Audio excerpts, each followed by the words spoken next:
kati eno y'entambuza y'obulamu bwo mu bintu eby'enjawulo wano mu pulogulaamu Sumulula.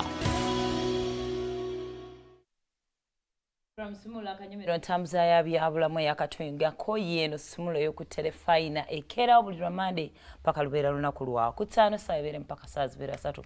Tabula nga batunzi bataka be batuteeka mu ssente wamu n'ekyokunywa kyosobola okwefunira mu matundiro ag'enjawulo kiyitibwa Buganda Kumbucha. Myaka 18 okuddagulu be batuteekamu omusimbi. Kakati Christmas or December or festive season ya season mulemu abaterekedde akasente ke yeyagaleko spending. Just temwa saving, you didn't prepare. What preparing? Naye. Naye in most cases, no muntu gowulira, and it comes with excitement. Abantu okweyagala kamuntu kyusa ku bulamu. Abantu okulyako obulungi. Ate nze bwana sina neteeka ya ssente twayogera ku matoke bamuzeege basiba. Nalunda ekikoko. It's not about money. Matuvudde manyisi buli boyogera ku ssente. Abantu yes sente zitambuza obulamu naye ate tusobola n'okugunjawo engeri endala. Yeah.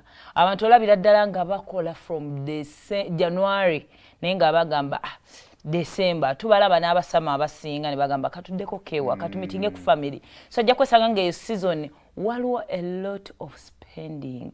Era kibala nga tubagamba obwavu mu January buba bungi. Batufulumiza nnyo mu December. Batufulumiza nnyo n'akasente ko kali akekalira temukyali oliya obulamu bukuluma bulumi. And there also people ne badeveloping ne mentalities ezijjirako ebyo ebintu January n'abiraba kansooke neeyagale. Nando duka time for example maze okushoppingira abantu bo bonna kati olina akasente ku office za kandi bado aka January. Ogawo ne bannaye.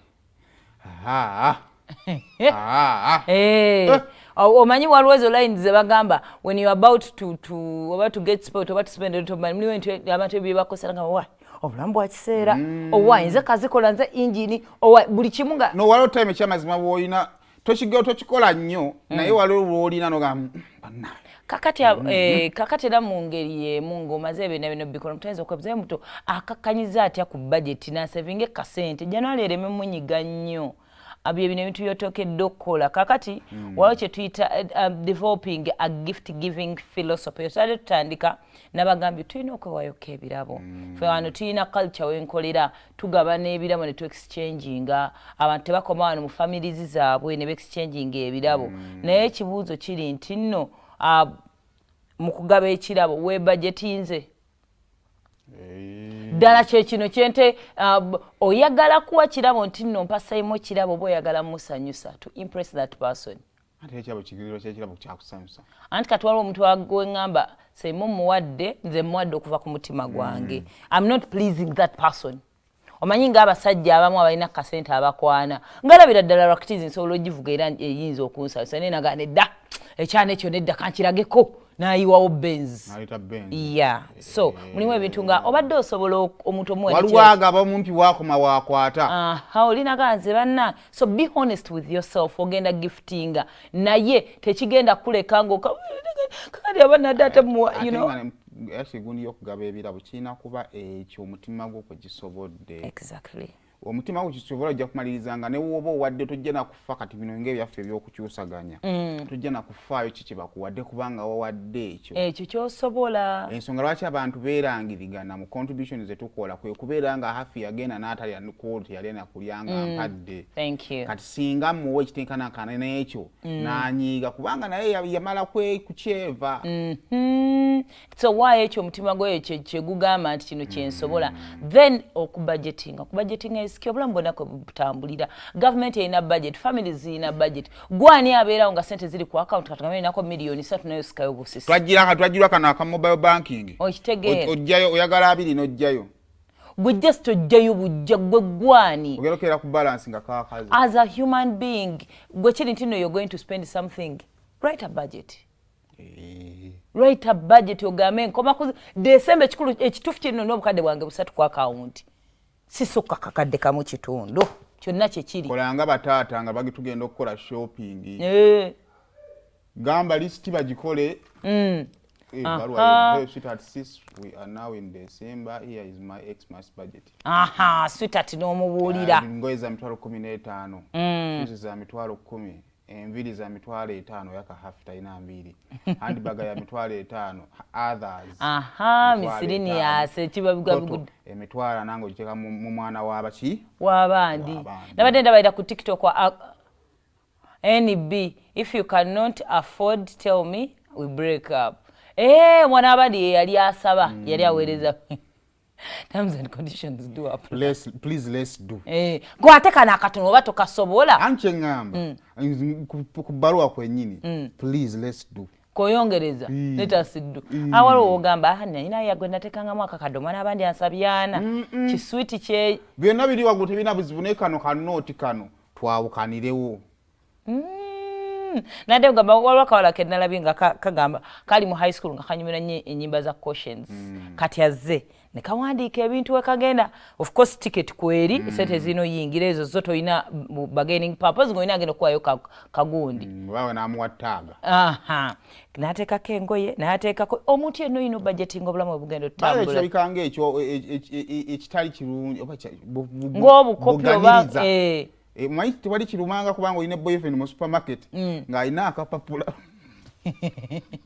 naye ate mune that is the biggest mistake obuta budgeting nze kati I've gone to a supermarket several times buli wembeera nga saatambudde na budget n'ebiri ewaka be bansabye nsobola obyerabira n'engula ebitakwatagana naye kiranyala kubategeeza kufa bakolako mu supermarket tubageya omusajja omwanvu nga bobo otuuka otya basasuliranga ebintu ebintu olina ssente zaabyo ne babizzaayo nebunobirekawo ne babizzaayo naye bwe baba budgetinze bulungi kyotekedde ogula kyogenda ogula so budgeting is key then track your spending now omulembe guno ogwa online banking oba bino swiping and all that guyamba nnyo buli wozuuka ku makya n'otulaba messages bwe bakuwadde nga waswipinzeeyo 5 noswipingayo 15 wekuba ku mutima buli wobeera nga totrackinga budgeting yo osala busazi toina because now with cash otolayo butozi until when wolaba nga ziweddewo ne buli wobeera ne reminder nti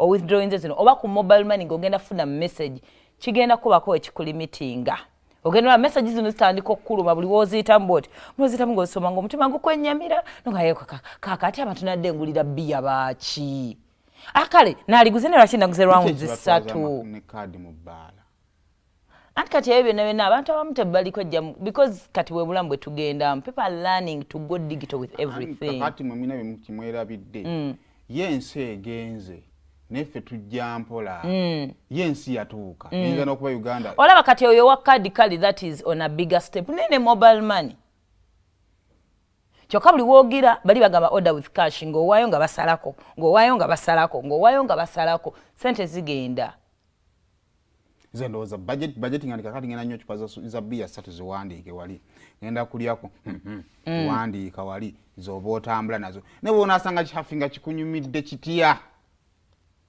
oba oweddemu bambi osigala kuliisa maaso era odda kubiri atalina oba okawumugamba jangu tusharinge wano oba odda kubiri atalina sente tafumita ki ojja genda okwesanga amandazi g'owonye togamanyi muwe ekyo dakyo kituufu then choose time over money kino kigenda nnyo eri abantu most especially ng'ogenda laba abazadde bo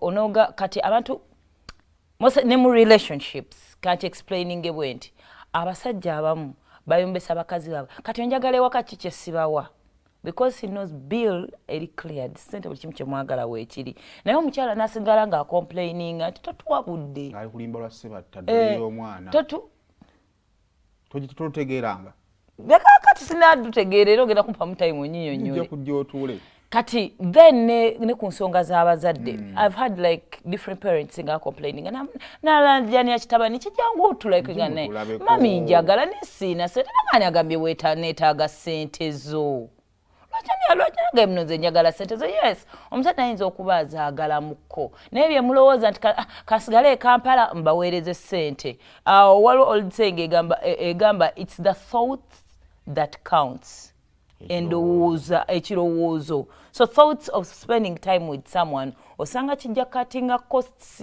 naye era n'abantu abamu abeewala emikolo and that all presence yo emataringa nojja say like family ewaka mufo kyogenda n'osigala eyo n'okola ki n'oweereza ssente abaddewo ko olumu olina kyokaatinga okusinga nga presence yo teriyo because twagala nnyo obudde obwo bwe tutaliiwo tukubewo ekiraka ne ssente yet sente zowandibadde ozisavinga sente zituyamba kulya nakukuta naye tezirina bitateekawo tulawo ebibuuzo ebibaddewo byetaaga okuddibwamu waliwo ekimazeemu amaanyi kati afugenda n'otwako maama wo n'omuzaamu amaanyi gavumenti eno bweviirako ndeeta omwana yes kati mulimu abazadde most especially bataata bali absent mu bulamu bw'abaana oba abazadde ababeera ku byeyo ntera nnyo banyumiza example ya mukwano gwange mama we ne taata we babeeranga bweru abakwano baffe twakulanga abazadde be babeeranga bweru naye ng'ateekamu ssente nnyingi nnyo obanga akuba ekiraka okitegeera naye ffe abaffe babaddewawo ku kido love tubadde nayo from day one nze nno nali ndala ti nzeko n'omuzadde ali UK omwana we omuzadde talina ssente as such naye zaakolere bwozikyusa wano mu Uganda aba alinawo ku ssente omuzadde asoogera n'omwana we emmotoka n'agamba nti buli kimu omwana nkimukoledde naye mama yamaliriza alina okukwata omwana we amusasulire bamusibe eruzira nga byonna abigezezzaako so choose what time over money then okushoppinga early this is the time bino ebintu byetwogera olunaku olwali lwetwogera enkya ebintu nga olisomye transport fares next week zigenda kuba zedabolinze nga zeeyongeddemu every time okola ekintu ku last minute kijja kubeera expensive every time kakati oba oyagala ogifting abantu bebeeru bwe batera obikola ne wano waliwo ebintu byetutagendera wano naye nga gyebiri tulina discounts ogenda oyita ku dduka nga agaba discountinze on clearance baba ebintu bagala bijja mu stock ebintu tebikaddiye but stock eyo tekyakola bagala yingizaamu ekola so kwekyo oba olaba engatto zigenda fuluma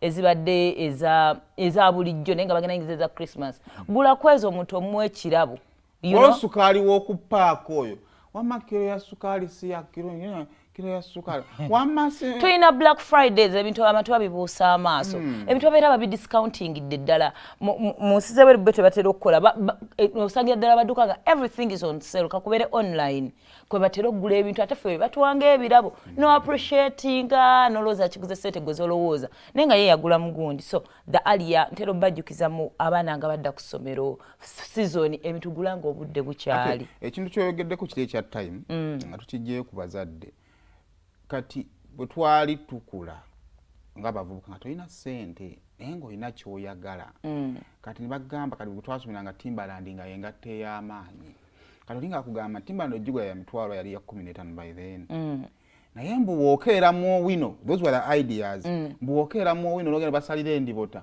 mbw'osogifuna ku mitwalo emeka kati era twalina abaana nga bakeerayo kati mbw'ogenda ku ndibota kasita ofuna omugulu ogumu gwengodde ebbali banoonya alina guli mugulu gwe kasita ofunako omugulu ogumu kakitegeeza nti nno waliwo alina 15 agenda oginoonya waliwo alina obudde n'emitwalo gy'emeka amalize ng'afunye product ekwanaki yeemu kati awe tumaliza tutya nti ekifo ky'okugenda okugula ennyama ku bbuca osobola okugenda ku lufula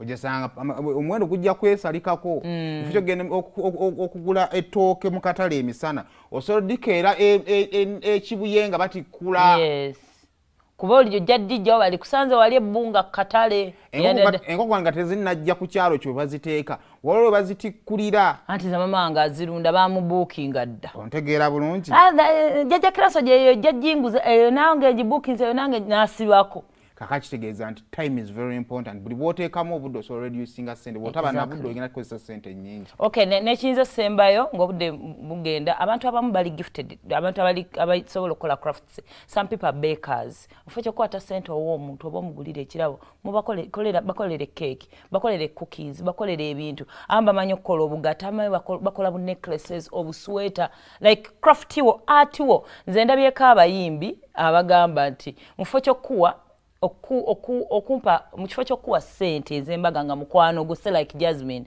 nanga hafinja yimba ku mukolo gwo olaba akatinze kosse ez'okuwa ssente kati kakose yo obudde bwe unless nga waliwo amuguze ssente ezisinga obungi nanga njattema kompeko hafi kangende nnyimbira oli kozesa ky'osobola kyoba instead of spending money ogiftinga omuntu ku Christmas oba okatinze budgets. Ate osobola n'osala ku Christmas n'osiiba ebintu ebyo Katonda abisiima. Nedda.